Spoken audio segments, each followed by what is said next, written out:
मंगलमय मंगल करण वीतराग विज्ञान। नमो ताहि जात भय अरहंतादि महान। करि मंगल करि हो महा ग्रंथ करण को काज। जातै मिलै समाज सब पावे निज पद राज। सो निज भाव सदा सुखद अपनो करो प्रकाश। जो बहुविधि भव दुख निको करिह सत्यानाश।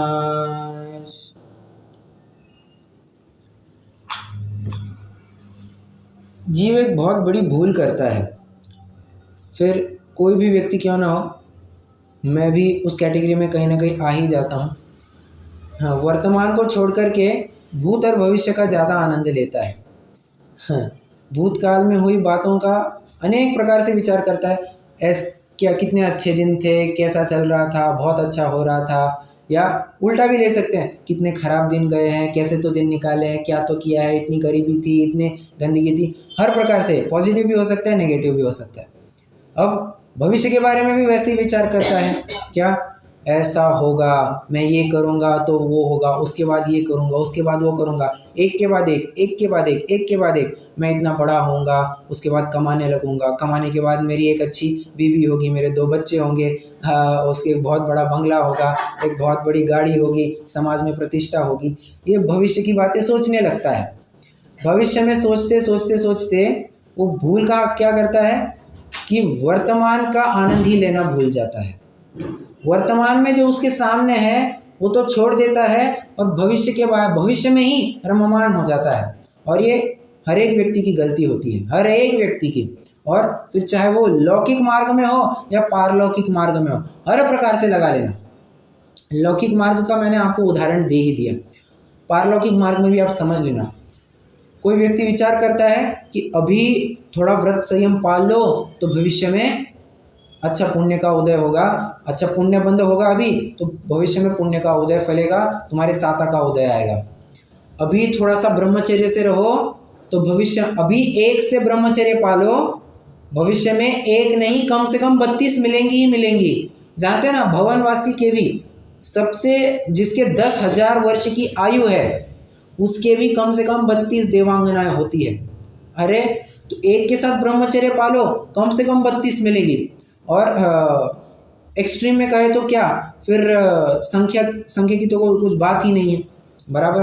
अभी थोड़ा सा रस परित्याग कर लो, अभी थोड़ा सा खान पान के ऊपर कंट्रोल कर लो, ये नहीं खाना वो नहीं खाना, ये मत करो, जो मिला चुपचाप खा लो, तो भविष्य में क्या होगा, भविष्य में एक ऐसी दशा आएगी, अमृत भोजी हो जाओगे या चक्रवर्ती बनोगे, जहां पर जो मन चाहा वो खाने को मिल गया।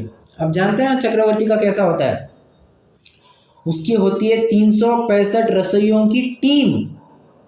365 रसोइये नहीं, 365 रसोइयों की टीम, मतलब एक दिन के लिए इतने सारे रसोइये लगेंगे।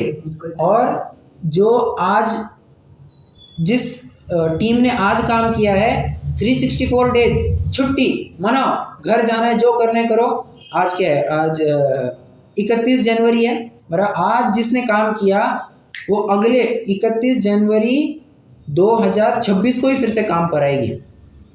मतलब विचार कीजिए, इतनी उसके पास संपत्ति होती है। और उस चक्रवर्ती को मान के चलिए, आज आपको क्या खाना पसंद रहेगा, मान के चलिए उसको रसगुल्ले खाने की इच्छा हो गई, ठीक है। चक्रवर्ती को मान के चलिए रसगुल्ले खाने की इच्छा हो गई। उसका नियोग भी वैसा होता है कि उसके सामने भी वही परोसा जाता है। ये सहज में उसका नियोग है, जो उसको इच्छा हुई वो खाने को मिल जाता है। अब समझना, चरणानियोग की ये परिपाटी है, carrot and stick policy. Carrot and stick policy, what do you mean by that? थोड़ा सा गाजर दिखा करके काम करवा के लेना, बराबर। ये काम इतना करो तो इतना मिल जाएगा, इतना करो तो इतना मिल जाएगा, बराबर। ये चरणानियोग की परिपाटी है। चरणानियोग ये कहता है, भाई तुम अशुभ भाव में पड़े हो, उससे तो भला है थोड़ा शुभ भाव करो, थोड़ा पुण्य बंद होगा। परंतु वो तो एक टेम्पररी काम था, वो एक काम चलाऊ था। तुम तो महापाप से हम हटा करके तुम्हें अल्प पाप में ला रहे हैं या पुण्य में ला रहे हैं, परंतु ये कोई स्थायी उपाय नहीं है। चरणानियोग भी जानता है ये कोई स्थायी उपाय नहीं है, ये तो एक टेम्पररी उपाय है। असली उपाय तो तुमको अध्यात्म बताएगा। तो चरणानियोग कहते हैं मेरे बड़े भैया के पास जाओ, वो तुम्हें और अच्छी सलाह देंगे, मैं तुम्हें एक रिहेबिलिटेशन तुम्हारा करके दे चुका हूँ। तो चरणानियोग की परिपाटी है कि थोड़ा सा प्रलोभन दे करके क्रिया आदि में प्रवृत्त कराया जाता है, व्रत तप शील संयम आदि की प्रेरणा दी जाती है। परंतु अध्यात्म के पास जाकर के वो कहता है क्या तुम कर रहे हो साहब, 1 महीने से उपवास कर रहा हूँ, क्यों? भविष्य में मुझे अनेक सुखों की प्राप्ति होगी, मुझे निरोगता बनी रहेगी, मुझे समाज में इतनी प्रतिष्ठा बढ़ेगी। तूने 1 महीने का उपवास नहीं, तूने 1 महीने का, भले ही तूने एक अन्न का कण नहीं खाया होगा, पर तूने मान तो खा लिया, सम्मान तो खा लिया ना, तो वो उपवास नहीं। भले ही तू उसको लंघन कह, पर उपवास तो नाम नहीं पाएगा। क्यों? तूने आहार का तो त्याग कर दिया, कषाय और विषय का त्याग कहाँ किया? नहीं किया। मैं बात क्या कहना चाहता हूँ कि वर्तमान में जो कर रहा है ना, उसका तो आनंद लेता नहीं है, और भविष्य में मुझे इस फल की प्राप्ति होगी, इस इच्छा से वर्तमान में कुछ कर रहा है। तो ये परिस्थिति नहीं होनी चाहिए, हाँ, कि वर्तमान को छोड़ करके हम भविष्य की ही सोचते रह जाए। क्यों? ऐसा इससे होगा क्या? देखो, तुम्हारे सोचने से तो कुछ होने वाला है नहीं, जो होना है सब भवितव्यता अधीन है, बराबर, सब नसीब के अधीन है।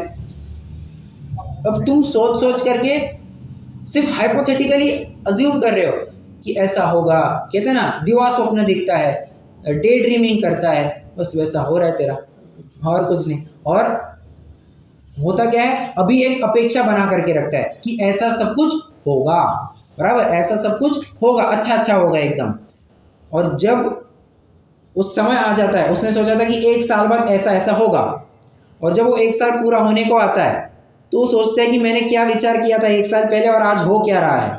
दोनों को कंपेयर करता है, भारी तफावत मिलती है, भारी तफावत, और फिर दुखी होता है, मैंने क्या से क्या हो गए, सोचते सोचते फिर वो सोच में ही रह गया और नतीजा कुछ और ही निकला, फिर दुख को भोगता है। हाँ, अभी तक अच्छे से गुलाब जामुन पचे नहीं तो तुरंत पूछता है अगला आइटम क्या बनाओगे। अरे भले आदमी, गुलाब जामुन पचने तो दे, तू खा तो ले पहले, अगला आइटम क्या बनेगा उसका तो मजा ले। नहीं, अगला आइटम क्या बनेगा, बस यही विकल्प उसके दौड़ते रहते हैं। आपको लग रहा होगा मैं क्या चर्चा कर रहा हूँ, परंतु नहीं, मैं प्रकरण में प्रवेश कर चुका हूँ। बात ऐसी है, पंडित जी साहब यहाँ पर कह रहे हैं कि तू एक विषय को भोगता है, ठीक है, कुछ काल के लिए तेरे असाता का उपशमन होता है, साता का किंचित कुछ काल के लिए उदय पाया जाता है, परंतु ऐसा होते हुए तेरी एक इच्छा पूरी हुई, वो पूरी कर, उस इच्छा की पूर्ति के काल में तुझे आनंद लेना तो दूर, तू नवीन विषय की तरफ दौड़ता है। एक खत्म नहीं हुआ तो दूसरा चालू, दूसरा खत्म नहीं हुआ तो तीसरा चालू। अरे ये क्या रिले रेस है क्या, कि एक को पकड़ा दो और दूसरा भागते जाएगा, दूसरे को पकड़ा दो तीसरा भागने लग जाएगा। ये रिले रेस की तरह दौड़ने लगती हैं इच्छाएं। और कितनी, अरे हाँ, ओलंपिक्स में भी या क्या कहते हैं, टूर्नामेंट्स में भी रिले रेस बहुत से बहुत 4 जनों की हुआ करती है, बराबर। यहाँ तो इच्छाओं की रिले रेस अनंतों में चलती है, एक ने दूसरे को बैटन पास किया, दूसरे ने तीसरे को, तीसरे ने चौथे को, ऐसे चलती रहती है, इसका कभी अंत ही नहीं आता है। ये तो एक प्रकार के जीवों की बात करी कि वर्तमान का आनंद लेना ही नहीं जानते हैं। एक इच्छा पूरी नहीं हुई, दूसरी की तरफ दौड़ते हैं। अभी ये लगता है, और सुनो, एक इच्छा हो सकता है उसी इंद्रिय संबंधी हो या अन्य इंद्रिय संबंधी हो, किसी भी प्रकार से हो सकता है। बहुत स्थूल उदाहरणों की चर्चा चलेगी, पर यस, बहुत प्रैक्टिकल चीजें होगी जो आज के परिप्रेक्ष्य में बहुत वैलिड मानी जाएगी, ठीक है। हाँ, थोड़ा वर्तमान परिप्रेक्ष्य को ध्यान में रखते हुए मैं कुछ उदाहरण देना चाहूँगा। अब ये मत विचार कीजिए ये जिनागम सम्मत है नहीं है, ठीक है, बस उदाहरण। मुझे तो अभी ये जीव इच्छाओं के पीछे कैसे दौड़ता है मुझे ये आपको बताना है। हाँ, मान के चलिए कोई एक अच्छी फिल्म रिलीज हुई, मान के चलिए कोई भी एक अच्छी फिल्म रिलीज हुई, ठीक है, और वो फिल्म देख ली। अच्छा एक एग्जांपल देना है तो ये देते हैं, बाहुबली का एग्जांपल लेते हैं। बाहुबली की पिक्चर पता है ना? हाँ।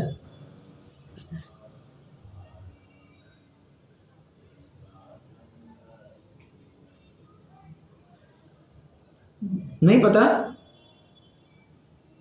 जी भैया जी पता है। हाँ हाँ, क्वेश्चन पूछ रहे हो? अच्छा मैं क्वेश्चन पूछ रहा था। तो हाँ देखो, बाहुबली का पार्ट 1 आ गया, ठीक है, बाहुबली का पार्ट 1 आया तो उसके बाद ये पिक्चर पूरा हुआ नहीं, तो एंडिंग कैसा किया है उन्होंने? कटप्पा ने बाहुबली को क्यों मारा? अब इसके पीछे उसको निरंतर आकुलता बनी रहती है, ये पार्ट 2 कब आएगा, पार्ट 2 कब आएगा, पार्ट 2 कब आएगा, दूसरा भाग कब आएगा, दूसरा भाग कब आएगा। मतलब भले आदमी तू वर्तमान का तो आनंद लेना जानता नहीं, तू जो सामने पिक्चर चल रहा है वो तो उसका तो मजा लेना जानता नहीं, और अगले पिक्चर के बारे में बात कर रहा है। और देखना, लगभग जितने भी मूवीज में ऐसे सीक्वल आते हैं ना, part 1, part 2, part 3, part 4, part 5, हर इसमें यही चलता है, आकुलता बनी रहती है। अगले पिक्चर में क्या, अगले पिक्चर में क्या, इसके बाद क्या, इसके बाद क्या, अब हीरो ये करेगा क्या, हीरो वो करेगा क्या, अब हीरो ने यहाँ से डाइव मारेगा क्या, यहाँ से गोली चलाएगा क्या। अरे तू वो क्यों सोचता है वो हीरो क्या करेगा, सामने तो देख, ठीक है। एक में भी ऐसा ही आता है। हाँ हाँ हाँ, इसका मतलब आप शायद बहुत ज़्यादा सीरियल देखते हैं, क्या मैंने सही? नहीं नहीं भैया जी, पहले देखते थे, पहले तो देखते थे। अच्छा ये था ही नहीं कंटेंट, तो पहले तो देखते ही थे। अच्छा ओके ओके। वो क्योंकि सास भी कभी बहू थी वगैरह जो आप भी उदाहरण बहुत जबरी दे रहे हैं। क्योंकि सास भी को कभी बहुत ही ठीक है, बट सीरियल में तो और होता है, और पिक्चर तो भी ठीक है, 1 साल बाद आएगी, 2 साल बाद आएगी, 3 साल बाद आएगी, कह नहीं सकते। सीरियल तो रोज की रोज लगती है। आज हुआ नहीं, आज होती है वो सीरियल आधे घंटे की, उसमें ब्रेक लगता है 15 मिनट का, और वो विचार अगला एपिसोड में क्या होगा, और एंड में भी दिखाते हैं ना, कल देखेंगे, कल क्या होगा, आगे देखेंगे, ये थोड़ा सा हिंट दे करके रखते हैं, फिर हम हमारे तर्क वितर्क चालू करते हैं, क्या होगा क्या होगा क्या होगा। अरे मतलब इस आकुलता की उधेड़-बुन में, इस उधेड़-बुन में वो भी एक आर्ट है ना, वो भी एक आर्ट है। वो ऐसे दिखाते हैं, रिकेप भी दिखाते हैं, हाँ उसका भी दिखाते हैं, लेकिन बराबर, आर्ट है वो भी, सबको संभाल के रखने की। हाँ वही, वो जिज्ञासा जागरूक। और समझना, लोक में भले ही ये कहा जाता होगा कि इसके मन में जिज्ञासा पैदा की, वास्तव में देखना वो जिज्ञासा नहीं होती, वो आकुलता होती है। अंत तो करता है उसको इतनी आकुलता हो जाती है, कब अगला एपिसोड मिले, कब अगला एपिसोड आए, उस इतनी आकुलता बनी रहती है कि बस उसकी हद नहीं, बहुत होता है। अब ये तो अपन ने एक नेत्रेंद्रिय संबंधी लिया, एक उदाहरण मैंने रसनेंद्रिय संबंधी भी लिया, एक कर्णेंद्रिय संबंधी भी ले लेना। अब अपन थोड़ा अच्छा उदाहरण लेते हैं, ये थोड़ा सा जिनवाणी के बाहर वाला उदाहरण हो गया। अब थोड़ा सा एक सभ्य उदाहरण लेते हैं। मान के चलिए सुबह सुबह का टाइम है, और अच्छे मधुर भजन लगाए हैं, गीत, ठीक है, भजन लगाए हैं, कोई भक्ति लगाई है, वैराग्य परक भक्ति लगाई है, कुछ और लगाया है, मतलब ऐसा लगा। तो वर्तमान में चल रही है मेरी भावना, ठीक है, मेरी भावना का चल रहा है, हो मन की भावना, बस ऐसा चल रहा है। तो ये जीव क्या कर रहा है, अब आगे, अब ये तो मेरी भावना खत्म होने को आ रही है, खत्म होने को आ रही है, मतलब आधी पूरी हुई है, अभी से ही चालू लगा के रखता है, प्लेलिस्ट में लगा के रखता है क्या, कि इसके बाद क्या आना चाहिए, इसके बाद क्या आना चाहिए, इसके बाद ना है परम दिगंबर मुद्रा जिनकी, ये भक्ति लगाता है। उसके बाद में सहजता जीवन का एक लक्ष्य, ये प्लेलिस्ट में लगा करके रखता है। वो ये नहीं सोचता है कि बाबा यहाँ पर मेरी भावना चल रही है, वहां पर छंद क्या चल रहा है, जिसने राग द्वेष कामादिक जीते, पहले ही छंद में बोल रहे हैं जिसने राग द्वेष कामादिक जीते, और तुम उसके बराबर विपरीत काम कर रहे हो क्या, हाँ, आगे आने वाली भक्तियों के राग में जुड़े हुए हो। समझ में आ रहा है मैं क्या कहना चाह रहा हूँ? वो आगे आगे की सोचते रहता है, वो वर्तमान का आनंद ही नहीं लेना चाहता, वर्तमान वो भक्ति क्या चल रही है ये समझता ही नहीं है। और बस उसकी धुन में मुग्ध हो जाता है, ये धुन बहुत अच्छी है, धुन बहुत अच्छी। भले आदमी धुन पर जाना ही नहीं था, उसके भाव को पकड़ना था। जिया कब तक उलझेगा। और ये भजन आपने सुना ही होगा, शायद किसी पूजन की जयमाला है ये। सुनने में सच में बड़ी सुहावनी लगती है, उसका भाव भी उतना ही गंभीर है, पर अधिकांश जनता बस धुन में बह जाती है। उनको कब पता ही नहीं चलता कि अरे खत्म होने को आ गया है, 10 मिनट कहाँ चले गए समझ में ही नहीं आता। तो बहुत सिंपल लॉजिक है, बहुत सिंपल लॉजिक है। इसके बाद का प्रकरण एकदम रैपिड रीड होने वाला है, ठीक है, क्योंकि अभी पूरा मैं एक्सप्लेन कर रहा हूँ। बहुत सिंपल लॉजिक है जो आपको हर जगह प्रायः हर क्षेत्र में एक व्यक्ति देता हुआ मिलेगा। कोई थोड़ा सा मोटिवेट करने आता है, थोड़ा सा गाइडेंस देने आता है। तो हमारे स्कूल वगैरह में तो ऐसे बहुत होता था कि कई सारे ऐसे सेशंस ऑर्गेनाइज किए, बच्चों के लिए सेशंस ऑर्गेनाइज करते ना, ये प्रोग्राम ऑर्गेनाइज करो, किसी स्पीकर को बुलाओ, वो थोड़ा सा तुमको गाइडेंस देगा।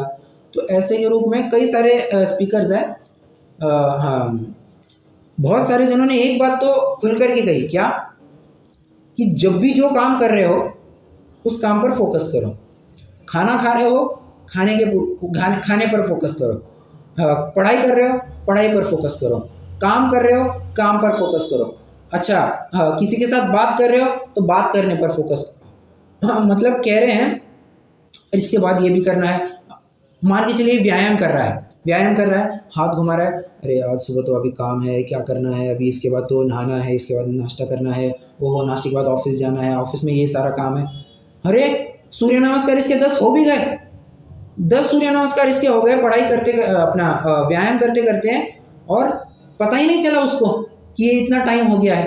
पुशअप्स मार रहा है या कुछ किसी और प्रकार का व्यायाम कर रहा है, पता ही नहीं चलता व्यायाम किया है। फिर ना व्यायाम का लाभ मिलता है और विकल्प तो व्यर्थ ही में कर बैठा है। बराबर, हर विद्वान एक छंद तो सुनाया ही करता है, कार्य विकल्पों से नहीं होता, मूर्ख यूं ही बोझा ढोता। वो तो बस विकल्पों का बोझा ढोता है, वो काम का बोझा कभी नहीं ढोता। एक बात समझना, काम का कभी भी बोझा नहीं होता, पढ़ाई का कभी भी बोझा नहीं होता।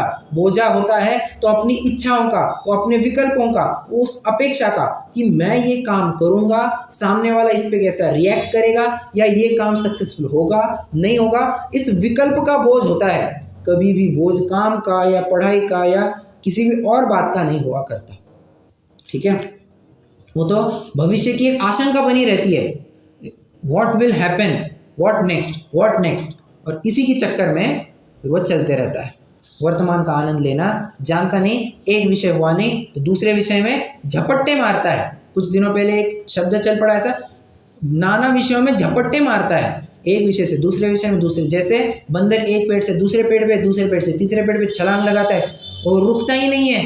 बंदर की जैसी हरकतें होती है वैसी इच्छाओं की हरकतें होती है। एक इच्छा पूरी नहीं हुई तो दूसरी इच्छा, मेंढकों को कौन तोलने बराबर ये काम है। अच्छा, ये तो हो गई एक विषय संबंधी। एक विषय कह रहा मतलब एक विषय होने के बाद दूसरा विषय, दूसरे के बाद तीसरा विषय। अब दूसरे प्रकार का दुख पंडित जी साहब कह रहे हैं, या झूठे उपाय के बारे में कह रहे हैं कि ये अज्ञानी क्या करता है। वे कहते हैं ठीक है, एक विषय से दूसरा विषय, एक और प्रकार समझना, एक ही विषय को नाना प्रकार से कैसे भोग सकते हैं उसके बारे में बात करते हैं। जैसे एक उदाहरण देता हूँ, यहाँ का उदाहरण तो पढ़ेंगे ही अपन। हाँ, घर में गेहूं का आटा है, ठीक है। गेहूं के आटे को देख करके आपको विकल्प क्या आता है? एक बहुत जनरल क्वेश्चन है। आपके पास घर में गेहूं का आटा है, नमक है, शक्कर है, पानी है, घी है, तेल है, कढ़ाई वगैरह सब है, तवा है, सब है। आपको गेहूं के आटे को देख करके क्या विकल्प आता है?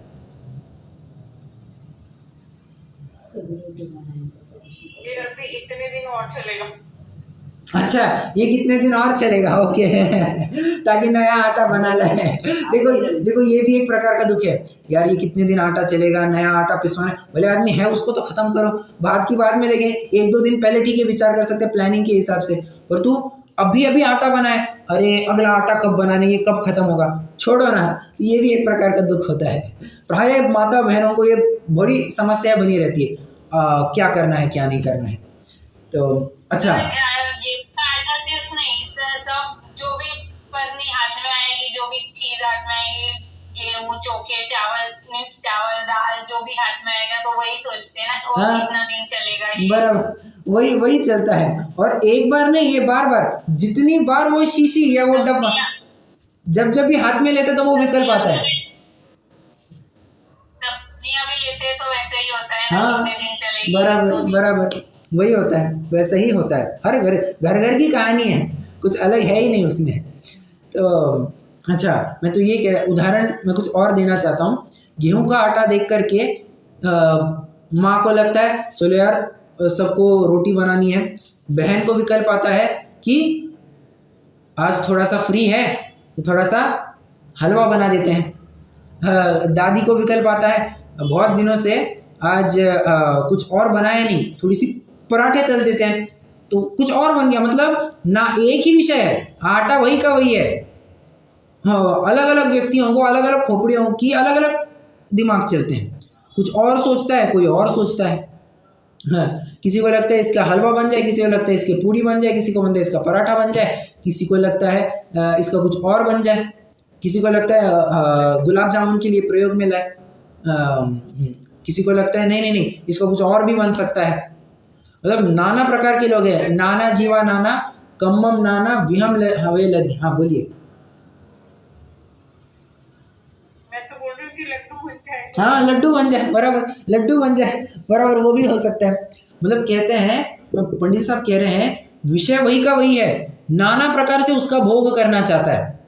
आज फुलके खा करके बहुत बोर हो गए, आज पराठे बन जाए। अरे पराठे भी खा करके बहुत बोर हो गए, अब पूड़ी बन जाए। अरे पूड़ी भी खा करके बहुत बोर हो गए, अब तो तली हुई पूड़ी खाएंगे।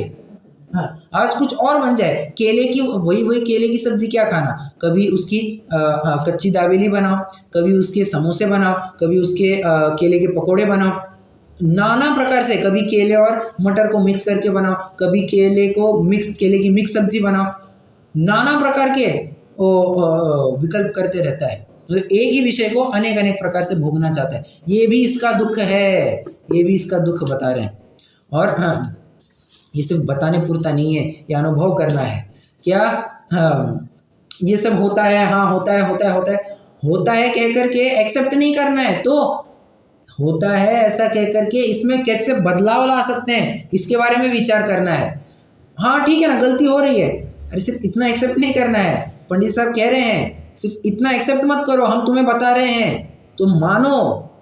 याद आ रहा है जब तीसरा अधिकार अपन ने प्रारंभ किया था तो उसमें मैंने एक चर्चा की थी क्या,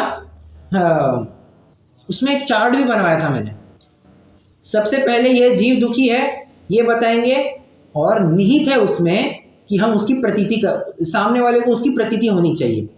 उसके बाद में उसके दुख की उसके उपाय बताएंगे, उसके लिए क्या क्या उपाय करता है, फिर उसकी प्रतीति कराएंगे कि हाँ ये सच में वैसे ही उपाय करता है। फिर वे उपाय झूठे क्यों हैं ये बताएंगे। उसके बाद उसको प्रतीति होगी कि हाँ सच में ये उपाय झूठे हैं, और फिर हम सच्चा उपाय बताएंगे और सच्चे उपाय की भी उसको प्रतीति होगी। सिर्फ ऐसे कोरा नहीं छोड़ा था, याद आ रहा है पहली कक्षा। तो बस वही बात है, बस प्रतीति करनी बाकी है, उसमें श्रद्धान करना बाकी है। बात बाकी तो सब पंडित साहब पोथन्ना लिख करके गए। पंडित साहब बात तो एकदम ज़बरदस्त लिख करके गए, श्रद्धान करना नहीं करना ये अपने ऊपर है, ठीक है। और श्रद्धान नहीं करते हैं तो घाटा अपना ही है। हाँ, पंडित साहब तो अच्छी बात लिख करके गए हैं। आइए इन दो पैराग्राफ्स को पढ़ते हैं। हाँ थोड़ा सा फास्ट ही पढ़ेंगे, पेज नंबर 59 पर है। तथा कदाचित उपाय भी करे और वैसा ही उदय आए तो थोड़े काल तक किंचित किसी प्रकार की असाता का कारण मिटे और साता का कारण हो, वहाँ भी मोह के सद्भाव से उनको भोगने की इच्छा से आकुलित होता है। आगे बराबर मैंने कहा था आकुल चित्त होता है उसको भोगने के लिए। एक भोग्य वस्तु को भोगने की इच्छा हो, जब तक वह नहीं मिलती तब तक तो उसकी इच्छा से आकुल होता है। वो कहता है ना डिज़ायर है कि ये वस्तु मिलनी चाहिए, वस्तु मिलनी चाहिए, मिलनी चाहिए, मिलनी चाहिए, निरंतर रट लगा है। मतलब जब तक मिलती नहीं तब तक तो उसकी रट लगाता है। और वह मिली उसी समय अन्य को भोगने की इच्छा हो जाती है। कई सारे घटनाएं ऐसे देख सकते हैं जीवन में, कई सारी घटनाएं। लगता है हाँ, पवनंजय को ही देख लीजिए ना, इतने आधीर है कि अंजना अंजना अंजना अंजना अंजना की रट लगाए हैं। इतने दिन हो गए बिना अंजना को देखे उनको चैन नहीं पड़ रही है, और बस जैसे ही अंजना मिली क्या हाल हुआ सभी जन जानते हैं। 22 वर्ष तक बात तक नहीं की, ये हाल है। मतलब जब चाहत होती है किसी वस्तु की तब तो बहुत उसकी इच्छा होती है, और जब वो वस्तु मिल जाती है तो लगता है कि नहीं यार ये क्या काम की, इससे कुछ मतलब ही नहीं है, दूसरे की तरफ मुड़ जाता है। हाँ, लौकिक जीवन में भी ऐसे ही होता है। अभी किसी ने बहुत मेहनत करके, किसी का सपना था मान के चलिए, हाँ लौकिक उदाहरण है कि मैं एक BMW गाड़ी खरीदी करूँगा, 1 करोड़ की BMW गाड़ी, ठीक है। तो BMW गाड़ी खरीदी की, जैसे ही खरीदी की हफ्ता भर थोड़ा उसका 9 दिन तक उसका जोश रहता है, कोई आएगा नहीं इसके आजू बाजू, कोई चिपकेगा नहीं, कुछ नहीं, बस इतना केयर करता है, बार बार हर आधे घंटे 1 घंटे में देख कर कहता है हाँ मेरी गाड़ी सुरक्षित है, हाँ मेरी गाड़ी सुरक्षित है। किसी को बैठने नहीं देता ढंग से, और कोई थोड़ा सा मस्ती करने लग जाए, ये ढंग से बैठो, नई गाड़ी ली है बराबर। हफ्ता 1 महीना थोड़ा बीतने दो, तब थोड़ा सा वो कंफर्टेबल हो जाता है और कहता है आओ ना चलाओ ना इस गाड़ी को, क्या दिक्कत है। और 1 साल भर बीत जाए, खटारा हो गई, ये कहाँ से ये गाड़ी ले ली अपन ने, दिमाग का दही हो रहा है। अब ये सफ़ेद हाथी को पालते पालते हमारा पूरा पैसा खर्च हो रहा है, अब जल्द से जल्द इसको कब कबाड़ में निकाल दें, ऐसा विचार होता है। और लिटरली ये फैक्ट होता है, जैसे ही गाड़ी थोड़ा खर्चा निकालने लग जाए, अरे खर्चा निकालने तो छोड़ो, गाड़ी परचेस नहीं करी तो जानते हैं कितने प्रकार के विकल्प होते हैं। मान के चलिए किसी ने BMW की गाड़ी खरीदी की, ठीक है, पेमेंट दे दिया, सब हो गया। अब शोरूम से बाहर आते से ही उसको क्या विकल्प सताते हैं, यार ऑडी की वो गाड़ी भी अच्छी थी, अरे टाटा की क्या ज़बरदस्त गाड़ी थी, ओहो लैम्बोर्गिनी भी मंगा सकते थे, फरारी भी मंगा सकते थे, यार पैसा तो था अपने पास, अपन व्यर्थे में BMW ले। मतलब पैसा दिया नहीं कि उसके नानाविध विकल्प चालू होते हैं। मतलब एक विषय पूरा हुआ नहीं, अब वस्तु सामने आई ही नहीं है, बस पेमेंट मात्र की है, वो भी एडवांस, वस्तु सामने नहीं आई है, फिर भी नए विकल्प चालू होते हैं। और गाड़ी सामने आई तो सभी को पूछता है नेक्स्ट व्हाट, आगे क्या, फिर BMW के बाद ऑडी के बाद फरारी के बाद लैम्बोर्गिनी, उसके बाद बुगाटी, जो कुछ भी है उसका चलते रहता है। पत्नी के बारे में वैसे ही, पति के बारे में भी वैसे ही। बहुत लगता है कि इसके साथ शादी हो जाए, इसके साथ शादी हो जाए, बहुत खुश रहेंगे। हफ्ता 10 दिन बीतने दो, तो देख लेना बर्तन लेकर के एक दूसरे को पटकते हुए, एक दूसरे के ऊपर पटकते हुए दिखाई देंगे। लिटरली ये हाल है, बहुत खराब हाल है। कहाँ की कितनी क्या क्या सुना है, अब उसके लिए फिर समय भी कम पड़ेगा। तो और वह मिली उसी समय अन्य को भोगने की इच्छा हो जाती है, तब उससे आकुल होता है, एक खत्म नहीं होता, दूसरे से आकुल होता है। जैसे किसी को स्वाद लेने की इच्छा हुई थी, उसका आस्वाद जिस समय हुआ उसी समय अन्य वस्तु का स्वाद लेने की तथा स्पर्शन आदि की इच्छा उत्पन्न होती है। हो गया। अब जो दूसरा प्रकार बताया था पंडित साहब ने, वो अगले पैराग्राफ में कह रहे हैं, अथवा एक ही वस्तु पहले अन्य प्रकार भोगने की इच्छा हो, तब तक वह नहीं मिले, जब तक वह नहीं मिले तब तक उसकी आकुलता रहे, और वह भोग हुआ उसी समय अन्य प्रकार से भोगने की इच्छा हो जाती है। आज पूड़ी बन गया है, ये कल पराठा बनाना, कल पराठा बन गया, कल फुलके बनाना, फुलके बन गए, ये तली हुई पूरी बनाना, ये पूरी बन गई, चालू हो जाता है। अब ऊब गए, कुछ और बनाओ, ऐसे चालू हो जाता है। नहीं, अब तो क्या है, हलवा हो गया, पिछली बार हलवा खाया था ना, इस बार हलवा नहीं चाहिए, इस बार केक बनाएंगे। ये पिछली बार केक बनाया था ना, इस बार लड्डू बनाएंगे। ये पिछली बार लड्डू बनाए थे ना, अब की बार बिस्किट बनाएंगे। ये पिछली बार बिस्किट बनाए थे ना, इस बार गुलाब जामुन बनाएंगे। चलते ही रहता है, वस्तु वही है, अन्य प्रकार से। एक का स्वाद लिया नहीं, अगली बार का प्लानिंग चालू हो जाता है उसका। हाँ देखो, उदाहरण बहुत ज़बरदस्त दे रहे हैं पंडित साहब ने, उदाहरण बहुत ज़बरदस्त दिया है। कह रहे हैं जैसे कोई डेटिंग पर जाता है। What do you mean by dating? Dating क्या है?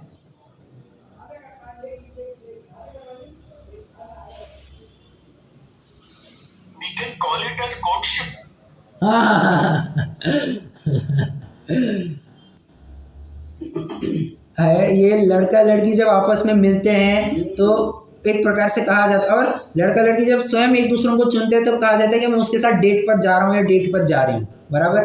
तो प्राय उसमें फिर बातें होती है, क्या चल रहा है क्या नहीं चल रहा है इस बारे में, तुम क्या कमाते हो, कैसे कमाते हो, इन सब बारों में खान पान सब होता है। तो इस बारे में उसको प्राय डेट कहा जाता है। फिर थोड़ा घूम लेते हैं, प्राय इसको डेट कहा जाता है, ठीक है। पंडित साहब ने डेटिंग का उदाहरण दिया है।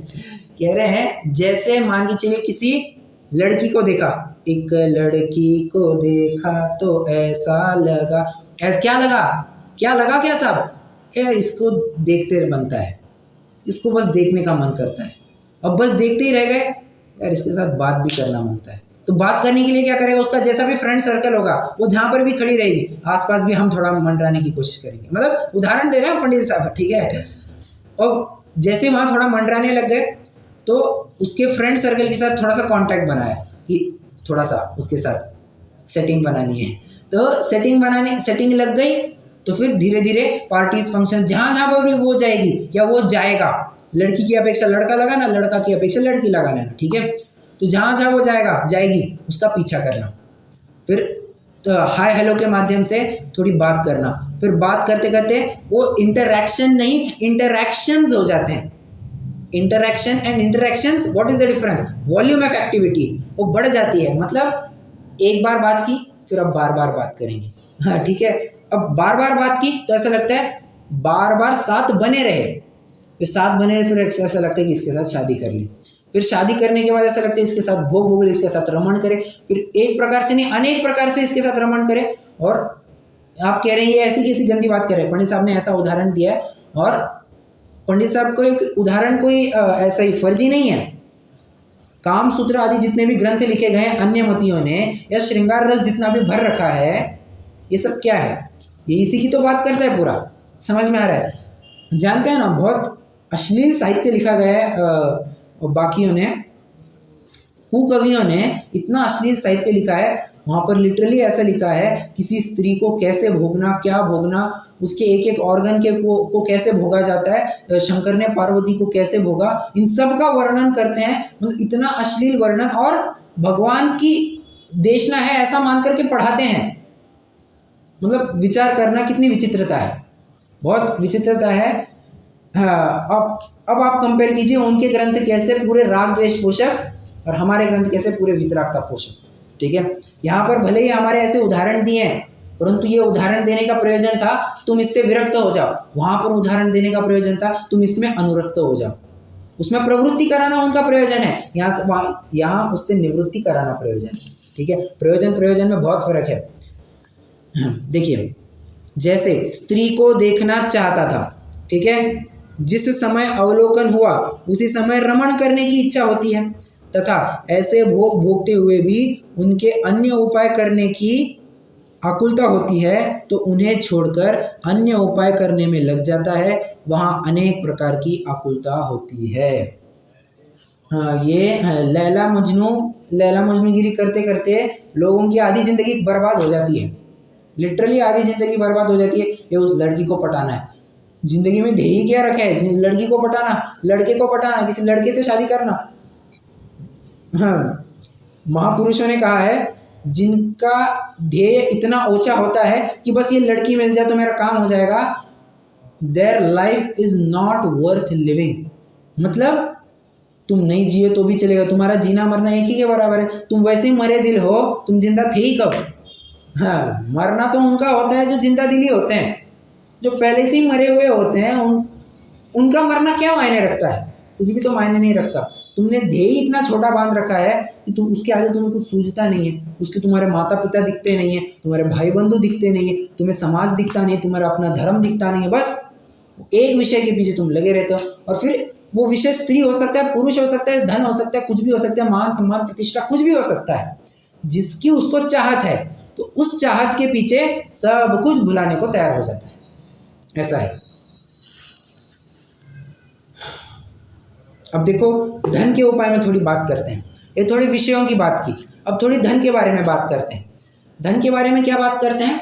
बात ऐसी है, हाँ हाँ, अब एक काम करते हैं, पहले पढ़ते हैं थोड़ा, फिर अपन एक्सप्लेनेशन करते हैं। देखो, एक धन का उपाय करने में व्यापार आदि करते हुए तथा उसकी रक्षा करने में सावधानी करते हुए कितनी आकुलता होती है। एक लाइन का खुलासा करते हैं, बहुत मार्मिक है। आपने YouTube वगैरह पर बहुत देखा होगा, मैंने तो बहुत देखा है। मैं कभी भी अपना लेक्चर चलाता हूँ, कुछ प्रवचन चलाता हूँ, तो ये सामने आकर के धमकते हैं। ये कौन, ये कोर्सेस वगैरह जो बेचते हैं ना, वो आकर के एड्स में धमक जाते हैं। क्या? I have 20 sources of income. How many do you have?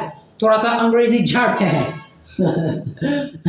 वो एक्सेंट भी वैसा रखते हैं, और ऐसा कर करके उन सामने वाले की इच्छा जागरूक करते हुए बोलते, हाँ 20 सोर्सेज ऑफ इनकम, मतलब कमाई के 20 साधन। अरे किसे कहते हैं कमाई के 20 साधन? मुझे बताना कमाई के 20 साधन कौन से होते हैं? अरे इनकम टैक्स में भी भले आदमी सिर्फ 5 ही साधन दे रखे हैं, हाँ, जिसके ऊपर टैक्स लगेगा मोटा माटी, उसमें भी 5 ही साधन दे रखे हैं, तुमने और 20 साधन ढूंढ लिए। जरा बताना क्या क्या हो सकते हैं? जनरली तो कह सकते हैं कि देखो, किसी को पगार आ रही है तो कमाई का एक साधन हो गया, कोई जमीन खरीद बेच रहा है तो उसका कमाई का दूसरा साधन हो गया, कोई धंधा कर रहा है, व्यापार कर रहा है तो कमाई का तीसरा साधन हो गया, कोई दलाली का काम कर रहा है तो चौथा साधन हो गया, कोई शेयर्स वगैरह में काम कर रहा है तो पांचवा साधन हो गया, किसी ने घर खरीदी किया और उसको भाड़े पे दे दिया तो भाड़ा की एक और कमाई हो गई, किसी के पास बहुत पैसा था तो एफडी करा दी तो एफडी से ब्याज आ रहा है तो कमाई का एक और साधन हो गया। किसी ने कहा कि नहीं नहीं, अब शेयर बाजार के साथ साथ क्रिप्टो करेंसी में भी डालेंगे, बिटकॉइन में भी डालेंगे, कमाई का एक और साधन हो गया। और क्या कमाई के साधन हो सकते हैं? और जितने सोच सकते हो उतने लगा लेना। कंसल्टेंसी चालू की, कमाई का एक साधन हो गया। पढ़ाना चालू किया, एक और साधन हो गया। कोचिंग मतलब ये कोर्सेस वगैरह बेचते हैं ना, जितने भी ऐड वगैरह में देखा होगा कि आपने कोर्सेस वगैरह बेचते हैं, कमाई का एक और साधन हो गया। कुछ प्रोडक्ट लॉन्च किया, कमाई का एक और साधन हो गया। मतलब अनगिनत तरीके हैं, तरीके तो अनगिनत। उसमें से भी कहते हैं I have 20 and 30 and 50 and so on 100 sources of income. क्या? और उसमें होता क्या है मैं आपको बताता हूँ।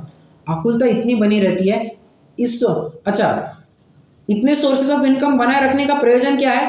फाइनेंस में, इकोनॉमिक्स में एक रूल है कि रूल मतलब क्या कहे,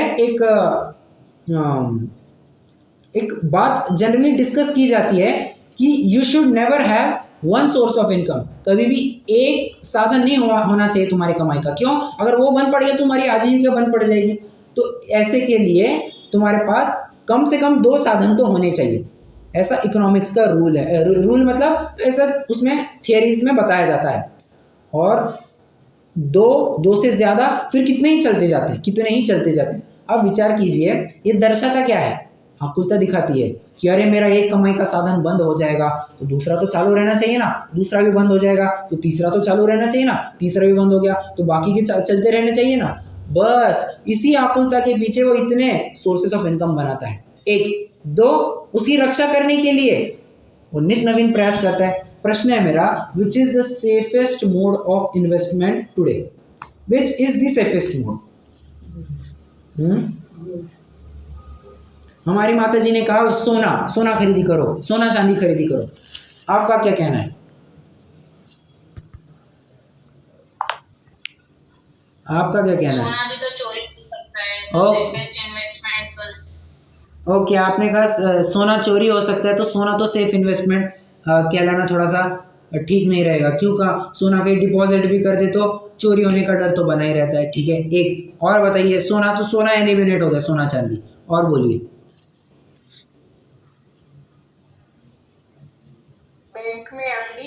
बैंक में एफडी की, पर बैंक में एफडी के कोमल जी आप एक काम कीजिए, जो भी पॉइंट बोलेगा उसको काउंटर करते जाइए नहीं, बात बिल्कुल सही है आपकी। ये बैंक में भी पैसा रखना सेफ नहीं है। कब कौन सी बैंक डूब जाए कुछ कह नहीं सकते। बड़ी से बड़ी बैंक हो, बड़ी से बड़ी बैंक। बीच में ये यस बैंक का नहीं हुआ था कि कितने जन जानते कि बीच में यस बैंक का थोड़ा लफड़ा हो गया था?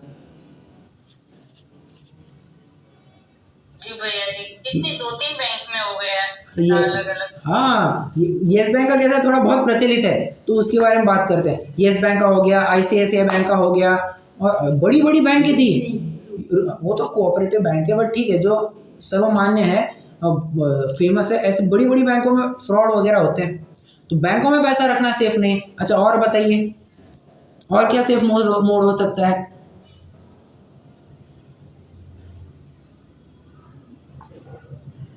ऐसा पुण्य से ही सेफ होगा, बाकी तो पता ही नहीं है। आपने तो अभी जब आपने तो पूरा टेक्निकल आंसर ही दे दिया है। पुण्य होगा तो चाहे वहां पड़े रहेगा, सेफ है वो, फिर चाहे रास्ते पर भी हो, कोई किसी की नजर नहीं जाएगी। और पाप का उदय हो तो कितने भी गोदरेज के लॉकर में रखो, गोदरेज के लॉकर में रख करके भी चोरी होकर के जाएगा, बराबर। गवर्नमेंट के बॉन्ड्स में भी रखना सेफ नहीं। क्यों? क्यों गवर्नमेंट डूब सकती है क्या? गवर्नमेंट तो कह सकती है ना, गवर्नमेंट भी हाथ खड़े कर सकती है, भाई हमारे पास पैसे ही नहीं है। वैसे चांसेस बहुत कम है, चांसेस सच में बहुत कम है, परंतु ऐसी संभावना को तो झुटलाया नहीं जा सकता है। हो सकता है ना कि सरकार के ऊपर ही कर्जा बहुत बन जाए, कर्जा बहुत बन जाए तो क्या करेगी सरकार? कहाँ से पैसे लाएगी तुम्हारे पैसे चुकाने के लिए? होता है ना, तो बहुत दिक्कत है। सेफ मोड ऑफ इन्वेस्टमेंट है ही नहीं, तो रक्षा करना, तो रक्षा करेगा कहाँ?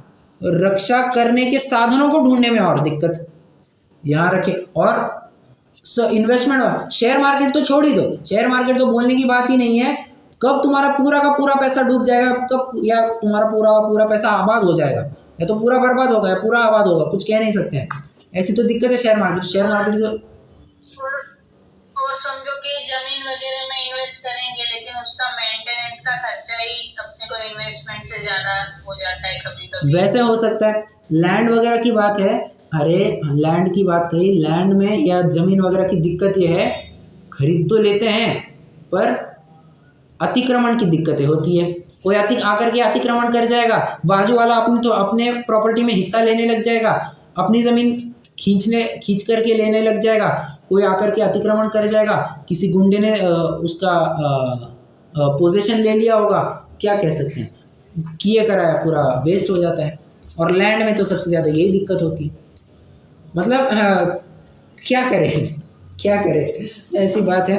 और इन्वेस्टमेंट वगैरह छोड़ो, कोई कहेगा मैं कैश घर पर बनाए रखता हूँ, भले आदमी दीमक खा करके ख़त्म कर देगी उसको। कैश अगर घर पर रखोगे तो दीमक खा करके ख़त्म कर देगी, बराबर है, वैसी बात है। तो रक्षा के लिए वो सोचते रहते, उसकी आकुलता बनी रहती है। तथा क्षुधा, तृषा, शीत, उष्ण, मल, श्लेष्मादि असाता का उदय आता ही रहे, उससे निराकरण, उसके निराकरण से सुख माने। सुख काहे का सुख है? यह तो रोग का प्रतिकार है। सुख होना और रोग का प्रतिकार करना बहुत अलग अलग बातें हैं। जब तक क्षुधा रहे तब तक उनको मिटाने की इच्छा से आकुलता होती है, वह मिटे तब कोई अन्य इच्छा उत्पन्न होती है, हो उसकी आकुलता होती है, और फिर क्षुधादि हो तब उनकी आकुलता फिर होती आती है। मतलब ये पूरा लूप है, एक चेन है, ये तो घूमते रहता है, घूमते रहता है। इस प्रकार अनेक उपाय करते हुए कदाचित असाता मिटकर साता हो, वहाँ भी आकुलता बनी ही रहती है, इसलिए दुख ही रहता है। तथा ऐसे भी रहना तो होता नहीं है, उपाय करते करते अपने को असाता का उदय ऐसा आए, उसका कुछ उपाय बन नहीं सके और उसकी पीड़ा बहुत हो, सही न जाए, तब उसकी आकुलता से विवल हो जाए, वहाँ महादुखी होता है। एक बात आगे लगा लेना, मरण तक को अंगीकार कर लेता है, फिर देखता नहीं है इसमें मरूंगा जीऊंगा क्या करूंगा। एक इच्छा मरण का कंसेप्ट होता है। हाँ, इच्छा मरण को क्या कहते हैं अंग्रेजी में?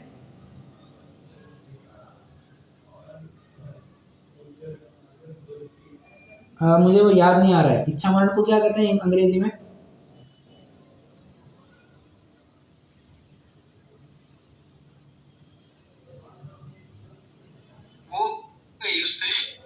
क्या क्या?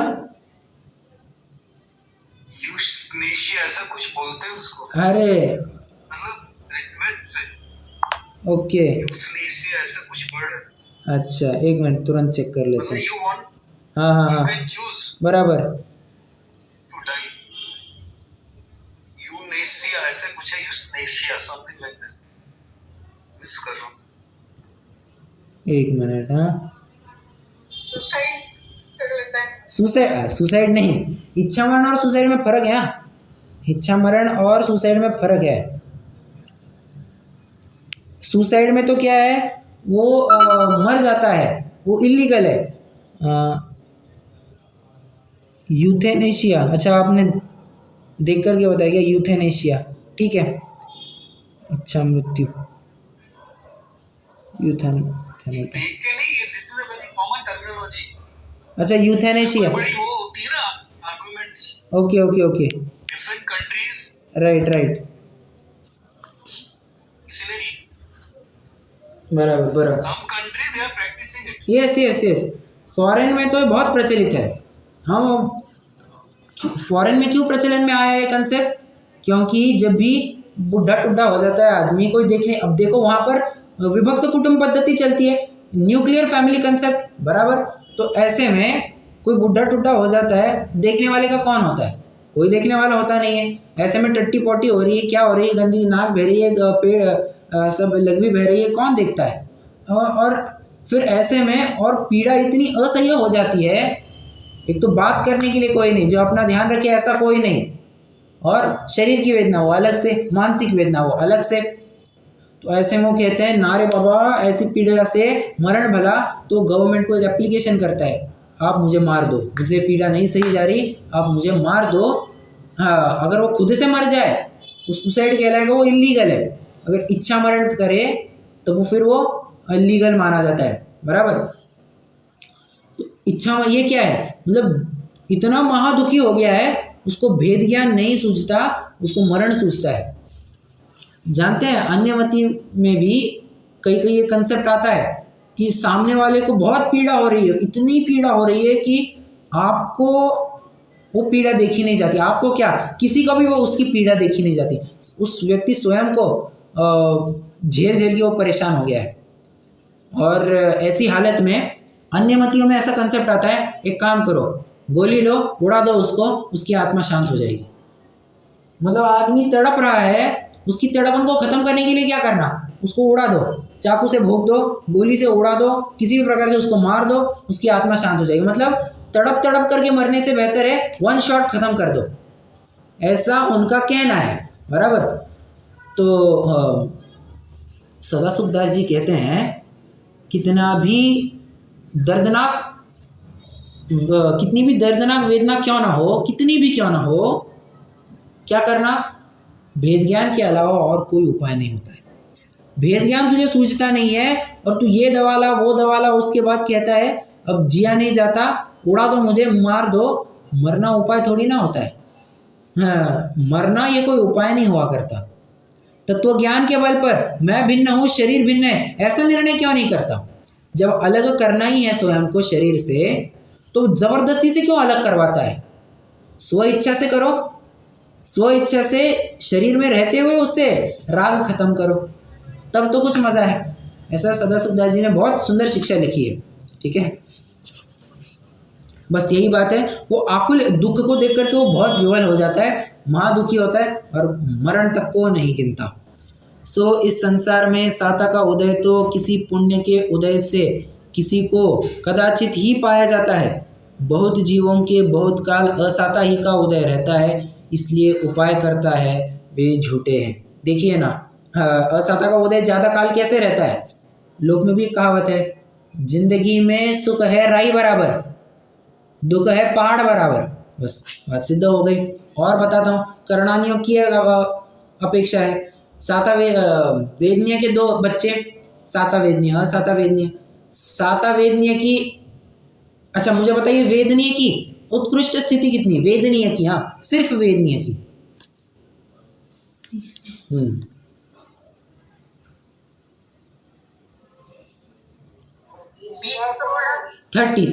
30 करेक्ट। 30 कोड़ा कोड़ी सागर वेदनीय की सर्वा, मतलब क्या कहते हैं, उत्कृष्ट स्थिति बताइए, ठीक है। अब उसमें उसके दो बच्चों की बात करते हैं, साता वेदनीय असाता वेदनीय। साता वेदनीय की उत्कृष्ट स्थिति 15 कोड़ा कोड़ी सागर, वेदनीय असाता वेदनीय की 30 कोड़ा कोड़ी सागर, 30 साता की 15, असातकी 30। विचार कीजिए पलड़ा कहाँ पर भारी है। हाँ हाँ, मतलब असाता की तरफ ज़्यादा है, अवश्य ये जीव वहाँ वही दुख भोगने वाला है। बराबर है, तो ये बात है, इसलिए ये उपाय झूठे हैं, ये बात कह रहे हैं।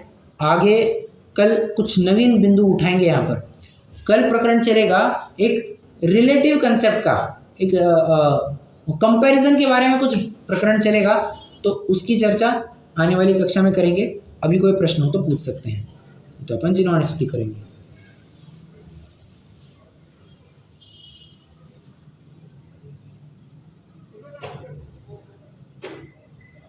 नहीं, चलिए।